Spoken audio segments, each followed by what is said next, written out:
താലത്തിൽ വെള്ളമെടുത്ത് വെൺകച്ചയും അരയിൽ ചുറ്റി മിശിഹാതൻ ശിഷ്യന്മാരുടെ പാദങ്ങൾ കഴുകി. പ്രഭാത പ്രാർത്ഥന. പുറപ്പാടിൻ്റെ പുസ്തകം 12-ാം അധ്യായം 14-ാം വാക്യം. ഈ ദിവസം നിങ്ങൾക്ക് ഒരു സ്മരണാദിനമായിരിക്കട്ടെ. ഇത് തലമുറ തോറും കർത്താവിൻ്റെ തിരുനാളായി നിങ്ങൾ ആചരിക്കണം. ഇത് നിങ്ങൾക്ക് എന്നേക്കും ഒരു കൽപ്പനയായിരിക്കും. പെസഹാവേളം.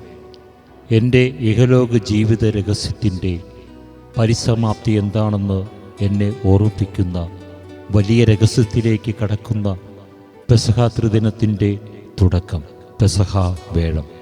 ശിഷ്യന്മാരോടൊപ്പമുള്ള പെസഹാ ഭക്ഷണത്തിൻ്റെ ആഘോഷം.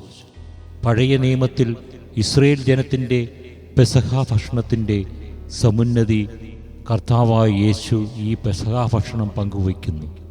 കർത്താവായ യേശു ഈ പെസഹാ ഭക്ഷണം പങ്കുവയ്ക്കുന്നതിലൂടെ പുത്തൻ പെസഹായ്ക്ക് പൂർണ്ണ അർത്ഥവും പൂർത്തീകരണവും നൽകിയല്ലോ. ഈ പെസഹാ വിരുന്നിന് പുതിയ അർത്ഥം നൽകിക്കൊണ്ട് അങ്ങ് പറഞ്ഞുവല്ലോ, ഞാനൊരു പുതിയ കൽപ്പന നൽകുന്നു, നിങ്ങൾ പരസ്പരം സ്നേഹിക്കുവിൻ. ഞാൻ നിങ്ങളെ സ്നേഹിച്ചതുപോലെ നിങ്ങളും പരസ്പരം സ്നേഹിക്കുവിൻ. ഇന്ന് കർത്താവ് ശിഷ്യന്മാരുടെ പാദം കഴുകി ചുംബിച്ചുകൊണ്ട് അങ്ങ് ഇത് അന്വർത്ഥമാക്കിയല്ലോ.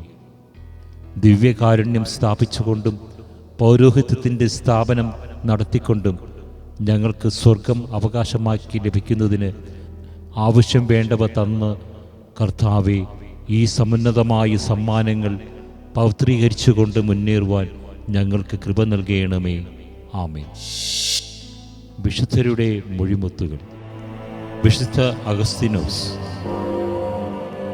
തന്നെ തന്നെ ഉയർത്തുന്ന ആത്മാവ് ദൈവത്തെ താഴ്ത്തുന്നു.